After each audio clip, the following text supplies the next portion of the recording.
दैत्य गुरु शुक्राचार्य हुए महाबली।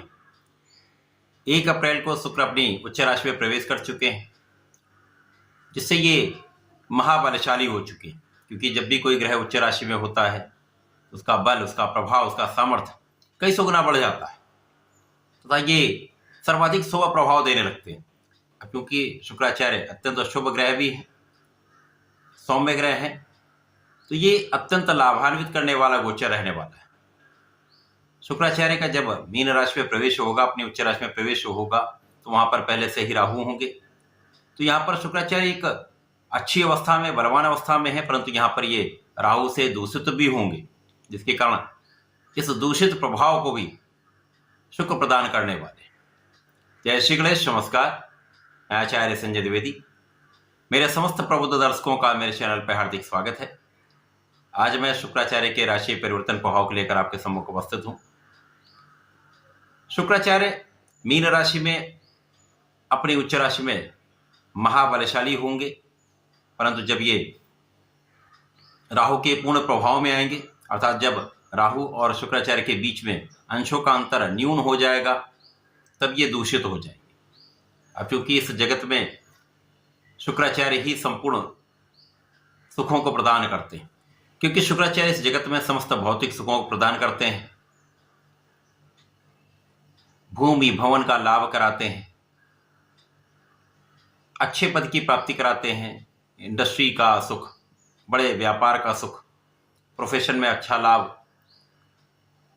धन ऐश्वर्य वैभव की प्राप्ति शुक्राचार्य कराते हैं, रत्न आभूषण का लाभ देते हैं, बड़े वाहन का सुख देते हैं, स्त्री सुख तथा संतान का सुख भी प्रदान करते हैं। परंतु शुक्राचार्य भोग विलास के भी कारक हैं। तो जब शुक्राचार्य, जो इस जगत के समस्त सुखों को प्रदान करने वाले, अपनी उच्च राशि में होंगे, तो निश्चित रूप से ये समस्त राशियों को एक बड़ा लाभ देने जा रहे हैं। आज मैं मीन राशि के लिए, जहां पर शुक्राचार्य का गोचर हो रहा है, किस प्रकार का शुक्राचार्य प्रभाव देने वाले हैं, किस प्रकार के लाभ देने वाले हैं, अथवा कहां पर समस्या आ सकती है। क्योंकि जब राहु का दूषित प्रभाव मिलेगा, तब आपको कितना सावधान रहना होगा, किस प्रकार से आप क्या उपाय करें जिसका आप लाभ ले पाएं, संपूर्ण विश्लेषण मैं पूर्ण तर्क के साथ करने जा रहा हूं। प्रिय दर्शकों, ये राशिफल आपके चंद्र राशि पर आधारित है, अर्थात आपकी जन्म कुंडली में यदि 12 नंबर में चंद्रमा है तो आपकी मीन राशि। मीन राशि के स्वामी गुरुदेव बृहस्पति हैं, जिनकी स्थिति वर्तमान समय में अत्यंत प्रबल है, जो कि मेष राशि में मीन राशि के लिए धन भाव में गोचर कर रहे हैं। यहाँ पर अत्यंत प्रबल अवस्था में होकर आपको सर्वाधिक लाभ की स्थिति प्रदान कर रहे हैं। तो जब लग्न बलवान होती है, तो गोचर का प्रभाव यदि अच्छा मिल रहा है तो सर्वाधिक शुभ होता है, परंतु यदि कहीं पर गोचर का प्रभाव निर्बल भी है, नकारात्मक भी है, तो उतना नकारात्मक प्रभाव नहीं प्राप्त होता है।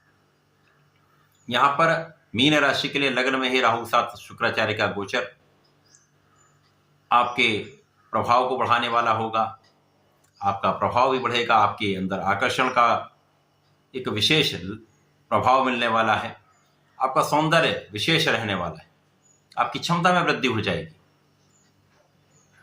अब क्योंकि यहाँ पर राहु का प्रभाव शुक्राचार्य के गुणों को बढ़ा देता है, जब तक ये दूषित प्रभाव में नहीं आएंगे तो शुक्राचार्य को राहु बल देंगे, क्योंकि ये अतिमित्र के भाव में गुरु शिष्य का संबंध है।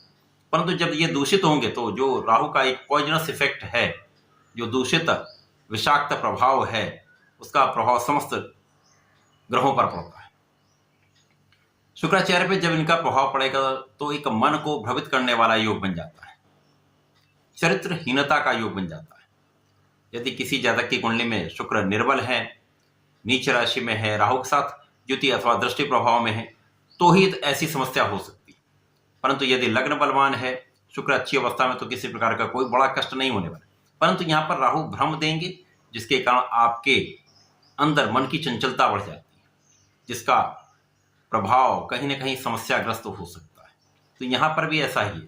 प्रारंभिक समय में आप अत्यंत प्रभावी होंगे, आपका आकर्षण बढ़ेगा, सौंदर्य बढ़ेगा, आप बहुत प्रभावशाली रहेंगे।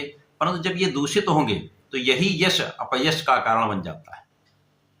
यही सौंदर्य, आकर्षण कहीं ना कहीं एक अपयश का कारण बनता है। अब यहाँ पर शुक्राचार्य यदि हम देखें, तो पराक्रमेश तथा अष्टमेश होकर लग्न में गोचर कर रहे हैं, तो यहाँ पर आपका स्वास्थ्य भी अच्छा रहेगा, आप परिश्रमी भी रहेंगे, आपकी क्षमता में वृद्धि होगी, आप कार्य में अपनी उन्नति करने वाले। जब ये राहु के प्रभाव में आ जाएंगे, पूर्ण रूप से दूषित होंगे, तो आपके स्वास्थ्य में समस्याएं, राहु जिस जिस भाव के स्वामी शुक्राचार्य हैं उन पर प्रभाव डालें तथा जो जो इनके कारक भाव हैं उनको ये सर्वाधिक समस्याग्रस्त करेंगे। तो यहाँ पर शारीरिक कष्ट बढ़ जाते हैं, भोग विलास बहुत बढ़ जाता है, विलासिता के साथ साथ एडिक्शन बढ़ जाता है। तो यहाँ पर इन सभी समस्याओं से आपको निपटना भी हो। यहाँ पर आपको अपने भोग विलास पर नियंत्रण रखना होगा, खाने पीने पर नियंत्रण रखें, साथ ही साथ यहाँ पर एडिक्शन से बचना ही होगा, क्योंकि ये एडिक्शन, ये व्यसन आपके लिए समस्या का कारण इसलिए भी बनेगा कि इसके कारण ही विवाद होगा, किसी स्त्री के कारण समस्या हो सकती है तथा आपके शारीरिक कष्ट को बढ़ाने वाला ये समय रहने वाला है। अब जब शारीरिक कष्ट होगा तो परिश्रम आप उतना नहीं कर पाएंगे, जब परिश्रम आप नहीं कर पाएंगे तो कार्यक्षेत्र में उतना ध्यान नहीं दे पाएंगे, जब कार्यक्षेत्र में नहीं देंगे तो लाभ कितना आप ले पाएंगे आप समझ सकते हैं। तो शुक्राचार्य का अपनी उच्च राशि में प्रभाव मीन राशि के लिए एक प्रारंभिक समय विशेष लाभ देने वाला है, बहुत अच्छी स्थिति बना रहा है, परंतु राहु का प्रभाव शुक्राचार्य के प्रभाव को निर्बल करके समस्याएं उत्पन्न करने वाला है। तो मीन राशि के जातकों के समय बहुत सावधान रहना होगा। अब क्योंकि यहां पर विशेष आकस्मिकता के भाव के स्वामी, आकस्मिक लाभ प्रारंभिक समय में होगा, परंतु यही बाद में आकस्मिक धन व्यय का कारण बन सकता है। अब लग्न में राहु का प्रभाव शुक्राचार्य के जो प्रभाव है उसको कई गुना बढ़ा देगा। तो यहां पर मन की चंचलता, कल्पनाशीलता बढ़ती है, जिसके कारण समस्याएं बढ़ती हैं। राहु शुक्र का प्रभाव सप्तम भाव पर होगा, जहां पर जीवन साथी के साथ किसी न किसी के कारण, किसी बाहरी के कारण आपसी क्लेश बढ़ सकता है। साझेदारी में भी यही स्थिति होगी, भ्रम के कारण आपसी तनाव बढ़ेगा, समस्याएं बढ़ेंगी, तो लाभ आप कम ले पाएंगे। तो इस समय में आपको विशेष रूप से ध्यान देना होगा, अपने मन पर नियंत्रण रखना होगा, बहुत संयमित रहना होगा, एडिक्शन नहीं करना है, भोग विलास में नहीं जाना है तथा यहाँ पर अपने इष्ट का ध्यान करना है।